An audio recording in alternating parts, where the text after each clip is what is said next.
तो मध्य प्रदेश सरकार ने कोरोना की संभावित तीसरी लहर से निपटने के लिए भारी भरकम तैयारी का दावा किया है। ऑक्सीजन वाले 3813 बिस्तर बढ़ाने का काम शुरू करने की बात भी कही जा रही है। वहीं स्वास्थ्य विभाग के अस्पतालों में 650 और मेडिकल कॉलेजों में संबद्ध अस्पतालों में 375 आईसीयू, एसडीयू बिस्तर बढ़ाए जा रहे हैं। डॉक्टर, नर्स और एएनएम की भर्ती का भी दावा किया गया है। 186 ऑक्सीजन जनरेशन प्लांट लगाए जा रहे हैं। वहीं इनमें अभी तक 35 स्थापित भी हो चुके हैं। बाकी भी 30 सितंबर के पहले तैयार हो जाएंगे। सभी प्लांटों में मिलाकर 229 टन मेडिकल ऑक्सीजन रोज उत्पादन करने की क्षमता होगी। तीसरी लहर के मद्देनजर ज्यादातर काम पूरा करने की समय सीमा 30 सितंबर की गई है। हालांकि Indian council of medical research ने अगस्त में तीसरी लहर आने की आशंका जताई थी। वहीं ऐसा हुआ तो दूसरी लहर की तरह मुश्किलें बढ़ जाएंगी। सबसे ज्यादा दिक्कत डॉक्टर, नर्स और अन्य स्टाफ को लेकर होगी। ऐसे में मध्य प्रदेश सरकार की कोरोना से निपटने की क्या तैयारी है, चर्चा को विस्तार दें। उससे पहले देख लेते हैं एक रिपोर्ट। मध्य प्रदेश में कोरोना ने एक बार फिर से पैर पसारना शुरू कर दिया है। अभी मध्य प्रदेश कोरोना की दूसरी लहर की तबाही से ठीक से उभर भी नहीं पाया था कि तीसरी लहर की आशंका बनी हुई है। तो वहीं लोगों की लापरवाही भी प्रदेश में लगातार बढ़ती जा रही है। इसको लेकर मध्य प्रदेश के कुछ जिलों में कोरोना ने एक बार फिर से कमबैक कर लिया है, जो कि काफी चिंताजनक बताया जा रहा है। दरअसल 3 दिन पहले तक कोरोना के खात्मे की तरफ बढ़ने के अच्छे संकेत मिल रहे थे, लेकिन बुधवार को भोपाल में 6 नए मामले सामने आने से स्थिति चिंताजनक हो गई थी। इसके बाद गुरुवार को वापस जारी आंकड़ा आने से स्वास्थ्य विभाग ने राहत की सांस ली है। बीते एक हफ्ते में कोरोना के प्रतिदिन मरीज मिलने की संख्या लगातार नीचे हो रही है। हालांकि इस दौरान संक्रमण से एक भी मौत नहीं हुई है, ये जरूर राहत की बात है। ऐसे में बड़ा सवाल ये है कि कोरोना से निपटने के लिए कई तरह के इंतजामों का दावा किया जा रहा था, जैसे कि विशेषज्ञों की राय है कि आने वाले समय में कोरोना की तीसरी लहर आ सकती है। तो मध्य प्रदेश सरकार के कोरोना से निपटने के क्या इंतजाम है? 80% लोगों ने मास्क छोड़ा। सरकार ने दूसरी लहर के बाद छूट दी। छूट देने की असल वजह लोगों की जिंदगी पटरी पर लाना था। इस दौरान निजी और सरकारी दफ्तर खोले गए। वहीं इस छूट का लोगों ने फायदा उठाया। कोरोना गाइडलाइन कागजों में ही सिमट कर रह गया। बाजारों में नियमों की धज्जियां उड़ती देखी जा सकती है। आपको बता दें कि वर्तमान में शहर में 20 एक्टिव मरीज हैं, तो वहीं आगामी दिनों में त्योहार को मनाते वक्त काफी सावधानी रखनी होगी, क्योंकि एक छोटी सी लापरवाही पूरे प्रदेश को नुकसान पहुंचा सकती है। लोगों को बाजार जाते वक्त और ट्रेन में यात्रा करते वक्त भी काफी ध्यान देने की जरूरत है। ऐसे में देखने वाली बात ये होगी कि प्रशासन तीसरी लहर को रोकने और उससे निपटने के लिए क्या इंतजाम करता है। क्या सरकार के द्वारा जो वैक्सीनेशन किया जा रहा है वो काफी है? Bureau report, Swaraj express. तो कोरोना की ग्राउंड रिपोर्ट में आज हम मध्य प्रदेश के 4 महानगरों भोपाल, इंदौर, ग्वालियर और जबलपुर का रुख करेंगे, जहां से हमारे सहयोगी अतुल शर्मा, विकास सिंह सोलंकी, विनोद शर्मा और अरविंद दुबे जुड़ेंगे। वहीं हमारे साथ होंगे सागर से अजय दुबे, उज्जैन से विजय नीमा, रीवा से धीरेन्द्र तिवारी, होशंगाबाद से देवेंद्र पटेल, छिंदवाड़ा से ललित साहू मौजूद हैं और साथ ही हमारे साथ जुड़ रहे हैं, इस समय जुड़ चुके हैं एम्स के director professor doctor Sarvan Singh ji हैं। सरवन सिंह जी, एसपी त्रिपाठी बोल रहा हूँ स्वराज एक्सप्रेस से, आपका बहुत बहुत स्वागत है। जी थैंक यू जी। डॉक्टर साहब, जैसा कि पहले उम्मीद की जा रही थी, लोगों के जो अलग अलग जो बता रहे थे कि कोरोना की तीसरी लहर अगस्त के अंतिम सप्ताह तक आ जाएगी। आपने बहुत गहन अध्ययन किया है इसमें, बहुत सारे कोरोना पेशेंटों को आपने ठीक किया है। एएमसी एकमात्र ऐसा अस्पताल था जहां ज्यादातर मरीज ठीक होके आए हैं, लेकिन ऐसा लग रहा है क्या कि तीसरी लहर आएगी? जी देखिए, जैसा कि आपने दिखाया कि लोग रिलैक्स हो गए हैं और सावधानी जो बरती गई और जो बरती जानी चाहिए जी, उसमें रिलैक्सेशन और बिल्कुल फ्री अपने आप को छोड़ देना, कभी भी खतरा वापस आ सकता है जी। हमने बार बार कहा है कि अभी कोरोना गया नहीं है देश से। हम देख ही रहे हैं कि केरला में और नॉर्थ ईस्ट में किस तरह से जी ये तबाही मचा रहा है जी। तो हम तो यही सब लोगों से कहेंगे, जैसा कि आपने कहा जी कि इकोनॉमी भी बहुत जरूरी है, लेकिन इकोनॉमी भी अच्छी हो सकती है, बाजार भी जा सकते हैं, एंटरटेनमेंट भी कर सकते हैं जी लोग, लेकिन सावधानी बहुत जरूरी है। भीड़ ना लगाएं और मास्क, जैसे आपका डाटा दिखा रहा था कि 80% लोगों ने मास्क छोड़ दिया, इनकी गलत है जी और इस तरह से ये खतरे को बढ़ावा देना है। जी। और मुझे लगता है कि ये कभी भी कोरोना को इस तरह से हम इन्वाइट कर रहे हैं तो ये कभी भी तीसरी लहर आ सकती है। डॉक्टर साहब, एक यहाँ कि जैसा कि कह रहे हैं कि वैक्सीन जिनको दोनों डोज लग गई है उनको मतलब अगर कोरोना होता भी है तो बहुत कम होगा, माने वो सेफ हैं, लेकिन बच्चों को जैसा कहा जा रहा है तीसरी लहर बच्चों को प्रभावित करेगी, तो बच्चों को तो वैक्सीन भी नहीं लगी है 18 से कम उम्र वालों की। जी बिल्कुल, आपने सही कहा कि कुछ लोगों में वैक्सीन के लगने के बाद आप देखिए कि उनकी डेथ और सीरियस एडमिशन होना या जो बहुत गंभीर बीमारी होना, ये बिल्कुल डेफिनेटली उनसे बच जाते हैं। और अगर कोरोना उनमें इतना सीरियस हो भी रहा है तो उसकी परसेंटेज बहुत कम है जी, लगभग 0.05% है जी। तो वैक्सीन लगवाना बहुत जरूरी है। अगर होता भी है किसी को इन्फेक्शन तो वो ठीक हो जाएंगे, कोई सीरियस प्रॉब्लम नहीं होगी, शायद उनको ऑक्सीजन की भी जरूरत न पड़े, हॉस्पिटल जाना भी ना पड़े, इसलिए वैक्सीन लगवाना बहुत जरूरी है। और जब एडल्ट वैक्सीन लगवाएंगे तो बच्चे भी सुरक्षित हो जाएंगे, ये हमें ध्यान रखने की जरूरत है। क्योंकि बेशक आपने जैसा कहा कि बच्चों के लिए अभी वैक्सीन नहीं है, लेकिन हमारा सारा परिवार और सारा समाज अगर वैक्सीनेट हो जाएगा तो बच्चे भी उससे प्रोटेक्ट रहेंगे। तो जब तक वैक्सीन नहीं आती है बच्चों की, तब तक हमको एडल्ट को, जितने भी परिवार के लोग हैं, उन सबको वैक्सीनेशन के लिए ज्यादा से ज्यादा मात्रा में आना पड़ेगा और वैक्सीन लगवानी पड़ेगी, जिससे कि परिवार का हर सदस्य उससे सुरक्षित रहे, बच्चे भी उसमें इंक्लूडेड हैं। जी, जैसा पहले जो मेडिसिन दी जा रही थी कोरोना पेशेंटों को, बाद में ये अध्ययन हुआ, हमारे पास तक भी जानकारी आई, लोगों तक जानकारी आई कि ये जो भी मेडिसिन दी जा रही थी कोरोना पेशेंटों को वो प्रभावी नहीं थी। नहीं जी, ऐसा तो नहीं है कि प्रभावी नहीं थी, प्रभावी है, लेकिन वो जो है उसमें यही है कि लगभग 67 से 70% या 75% तक जो वैक्सीन थी और अभी जो अमेरिका में लग रही है वो ज्यादा इफेक्टिव हैं। बट कोई भी वैक्सीन ऐसी नहीं है कि उसका कुछ न कुछ प्रोटेक्शन जरूर है। जैसा मैंने बताया कि इंडिया में जितनी भी वैक्सीन लग रही है उनका सबका ये है कि उनके लगभग 99% डेथ को रोकती हैं। तो हमारे अपने जो डियर वंस हैं, अपने खास लोग हैं, परिवार है, मित्र हैं और जो लोग हैं, अगर उनकी डेथ नहीं होती है और सीरियस बीमारी नहीं होती है तो थोड़ा बहुत इन्फेक्शन हो भी जाएगा, तो उससे कोई चिंता की बात नहीं है। लेकिन ये हमको देखना है कि ये लोग कभी कभी दूसरे जो जिनको वैक्सीन नहीं लगी है या जो दूसरे लोग हैं उनको इन्फेक्शन दे सकते हैं। बेशक खुद को तकलीफ ज्यादा नहीं होगी, लेकिन वो दूसरों को वैक्सीन इन्फेक्शन दे सकते हैं। इसलिए ये बहुत जरूरत है कि जहां भी हम भीड़ वाली जगह में जाएं, चाहे हम वैक्सीनेटेड हों या न हो, तो वहाँ डिस्टेंस बहुत जरूरी है और मास्क लगा के रखें। ये हमेशा बार बार हर एक्सपर्ट ने कहा है, गवर्नमेंट ने कहा है, चीफ मिनिस्टर हो, प्राइम मिनिस्टर हो, सबने कहा है।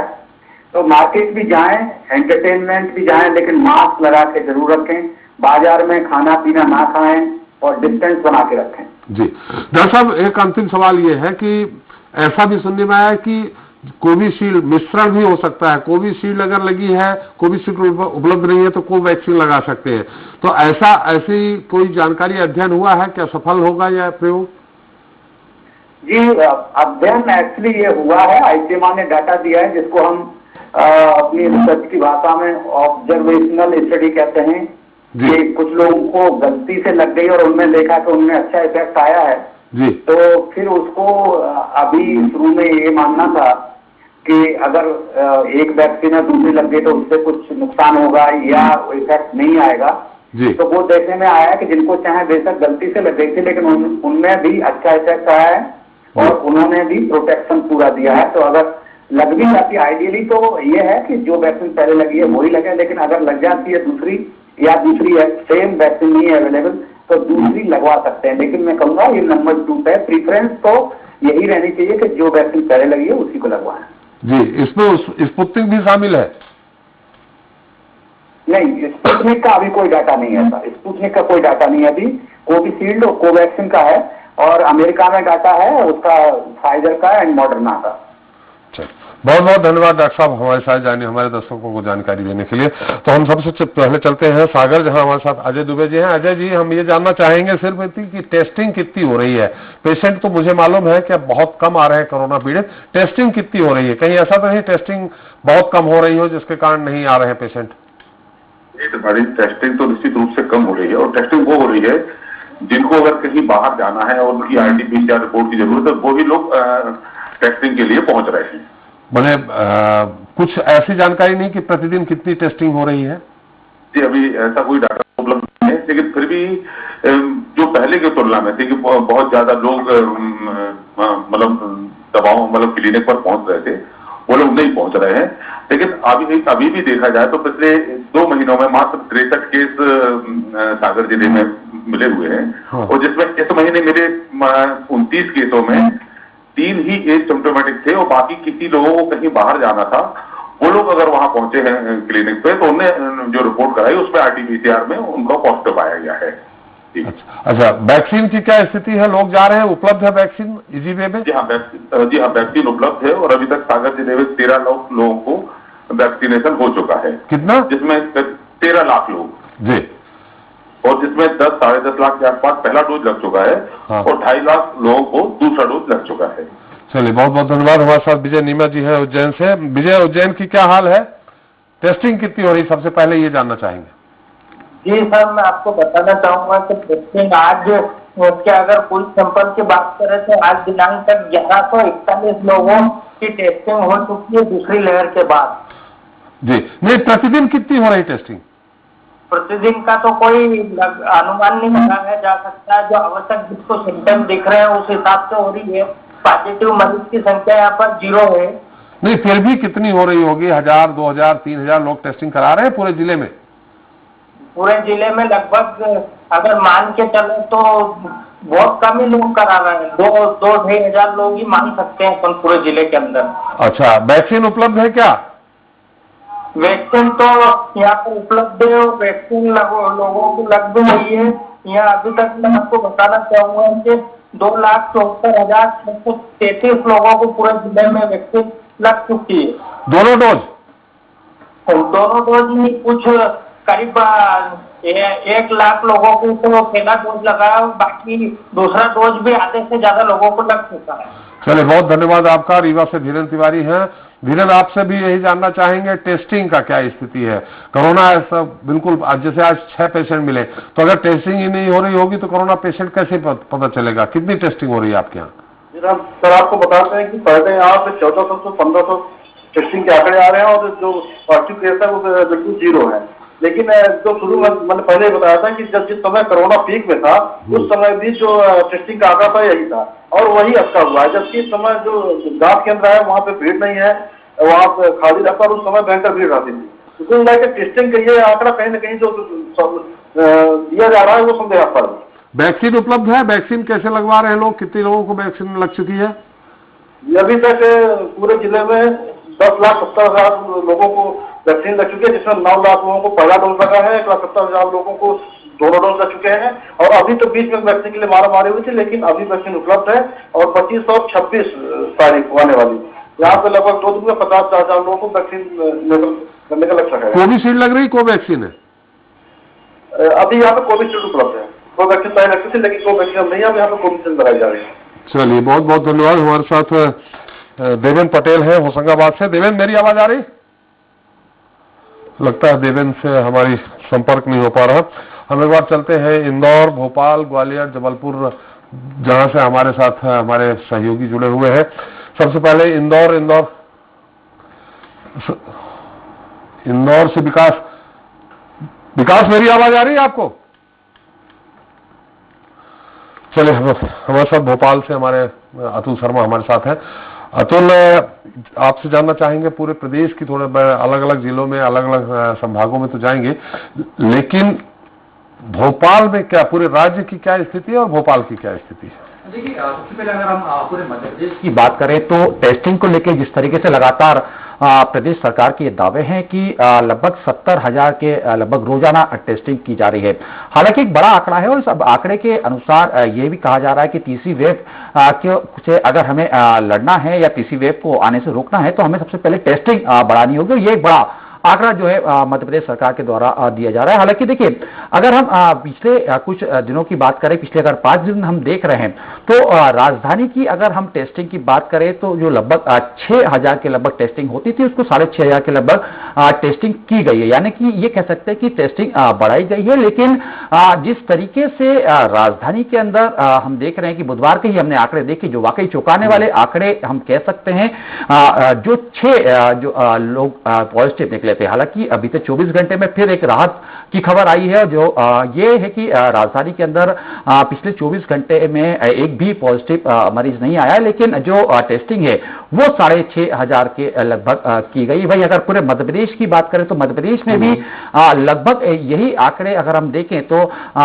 15 से 18 तक ये आंकड़े पिछले कुछ दिनों में पहुंचे भी हैं और लगातार घट भी रहे हैं। बीच में 30-32 पेशेंट मिले थे। जी बिल्कुल, यानी हम ये लगभग बात करें तो ये 5 से 7 दिन पुरानी अगर हम बात करें तो 32 तक ये आंकड़े पहुंचे हैं। लेकिन ये लगातार हम देख रहे हैं कि जो ग्राफ है वो ग्राफ घट रहा है, बढ़ रहा है।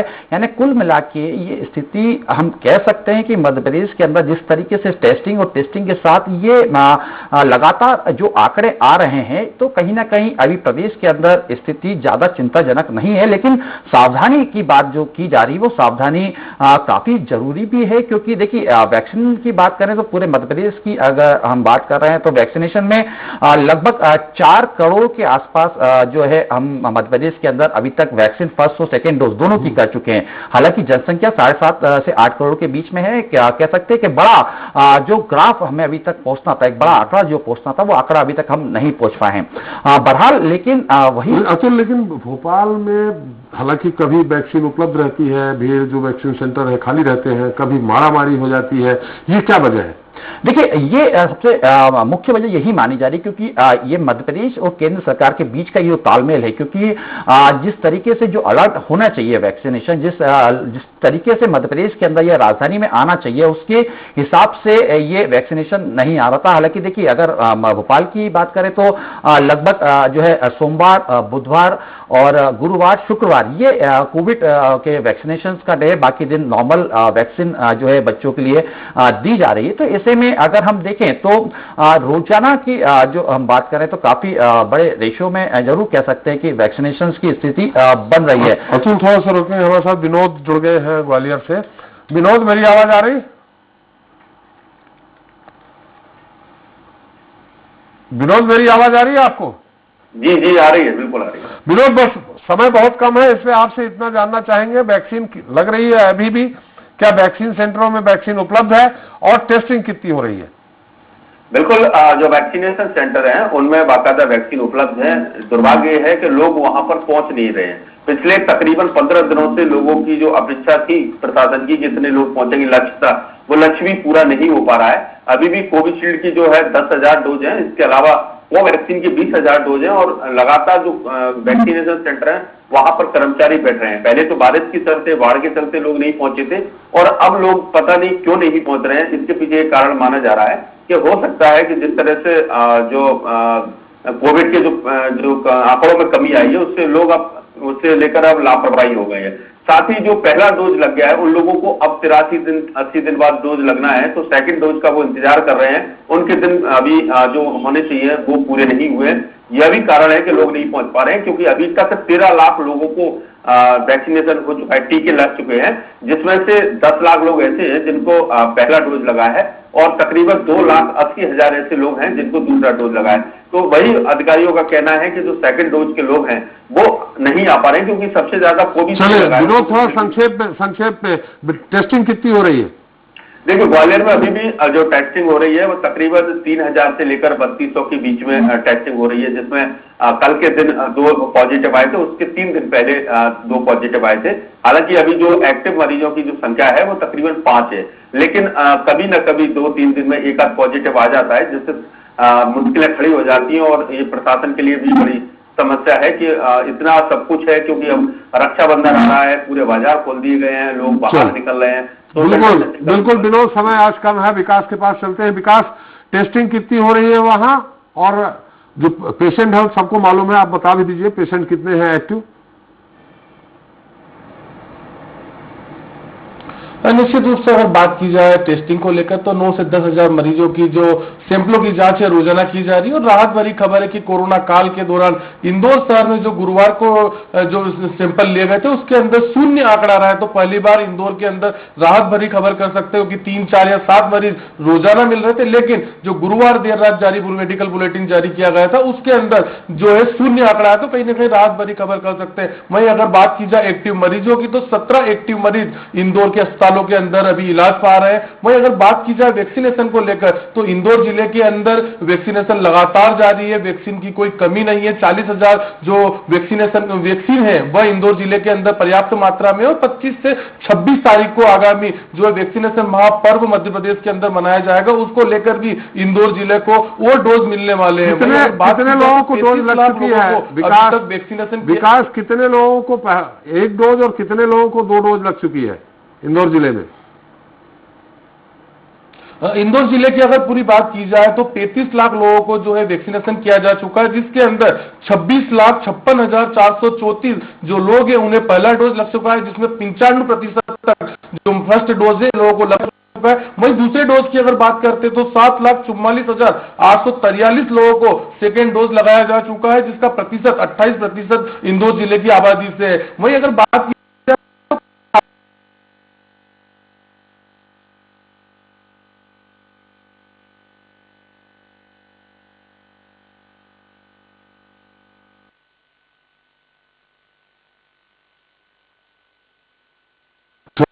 आपका बहुत बहुत धन्यवाद।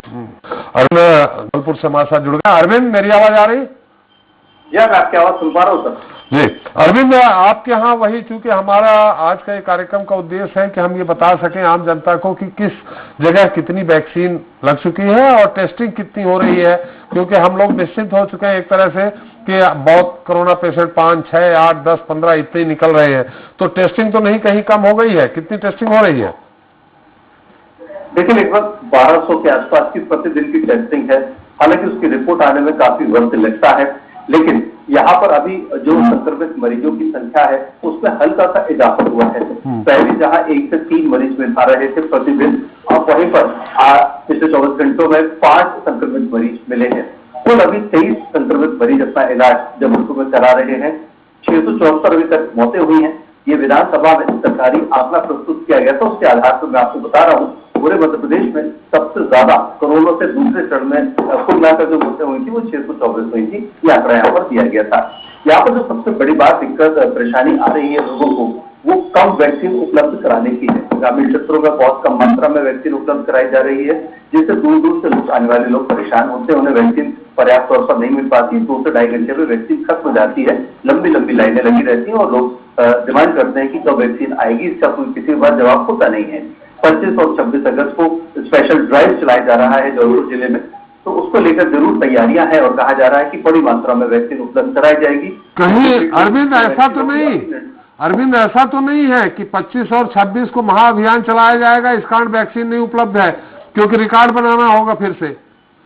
ये हम पूरे वैक्सीनेशन 16 जनवरी के बाद से अभी तक देखें तो सरकार का जो इस तरह का जो रवैया रहा है वो इसी बात को लेकर रहा है कि आंकड़े इतने तरीके से प्रस्तुत फरोज किए जाते हैं कि लोग जो पिछले के दिन के जो एब्सेंट डेज हैं उन्हें भूल जाते हैं कि पिछले कितने दिनों में ये वैक्सीन नहीं लगी थी, और एकदम से वैक्सीन लगाकर आंकड़ों का एक उन्होंने पहाड़ खड़ा कर लिया और बता दिया कि हमने रिपोर्ट बनाया। तो लगभग कुछ ऐसा ही सीन पूरे मध्य प्रदेश के साथ साथ जबलपुर में भी देखा जा रहा है। यहाँ पर एक और दिक्कत बड़ी सामने आ रही है। ग्वालियर और उज्जैन में सीरो सर्वे तो कराया जा रहा है, इंदौर में कल से सीरो सर्वे शुरू हो रहा है, लेकिन जबलपुर में अभी तक मध्य प्रदेश शासन ने सीरो सर्वे शुरू करने के लिए किसी भी तरह के आदेश जारी नहीं किए हैं। जबकि यहाँ पर पहली और दूसरी जो लहर थी उसमें 28% लोगों की ही एंटीबॉडी बनी हुई पाई गई थी। इससे आप अंदाज लगा सकते हैं कि कितना जरूरी है जबलपुर के लिए सीरो सर्वे। लेकिन ये सीरो सर्वे के लिए अभी तक मध्य प्रदेश शासन ने कोई आदेश जारी नहीं किए हैं। कुल मिलाकर तस्वीर ये है कि अब लोग तो तैयार है वैक्सीन लगवाने के लिए, लेकिन सरकार उतनी मात्रा में वैक्सीन उपलब्ध नहीं कर पा रही है। सभी सेंटर में परेशानियां हैं, दिक्कतें हैं, और ड्राइव के नाम पर जो बीच में कई दिनों तक वैक्सीनेशन रोक दिया जाता है, उस सभी लोगों को भारी परेशानी का सामना करना पड़ रहा है। चलिए, बहुत अच्छी जानकारी दी अतुल। आप भोपाल का भी संक्षेप में जानना चाहेंगे कि यहाँ भी तो इस तरह की परेशानी आ रही क्या? कोविशील्ड उपलब्ध है तो कोवैक्सीन नहीं, कोविड उपलब्ध है तो कोविशील्ड नहीं।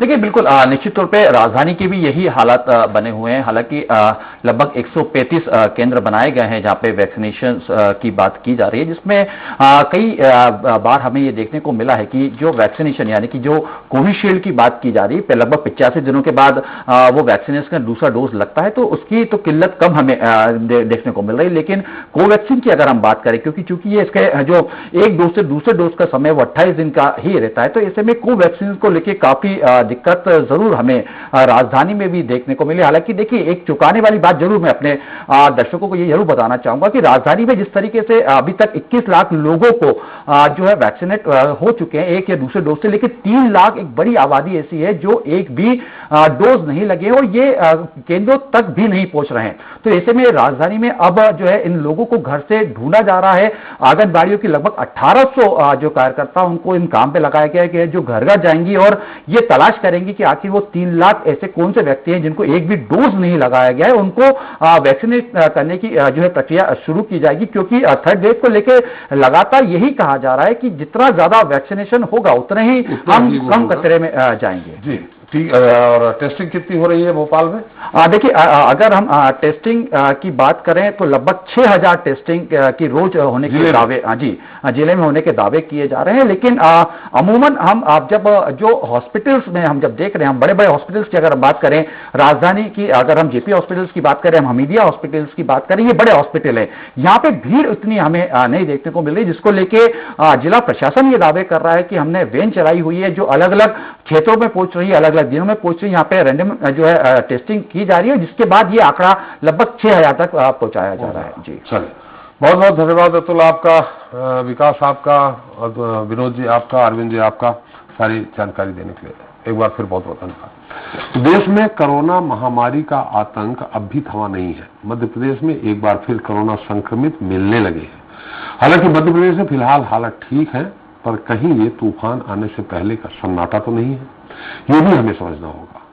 वहीं दूसरी तरफ मध्य प्रदेश वासियों को चाहिए कि वो अपनी जिम्मेदारी को समझे, किसी भी तरह की लापरवाही नहीं बरती जाए।